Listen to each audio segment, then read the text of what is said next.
מחברים את הסייף הירוק, מחברים את הסייף האדום,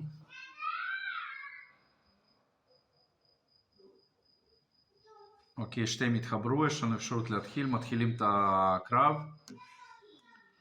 הזמן רץ בכולם, אחד נותן דקירה, קבל צבע אדום, ניקוד, עושים עוד סיבוב, הירוק נותן דקירה, כי הצבע שלו משתנה, קבל ניקוד,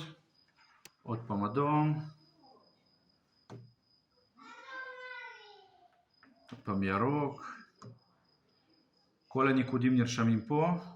כל הזמנים של הדקירות, ואפשר לאפס, נגמר.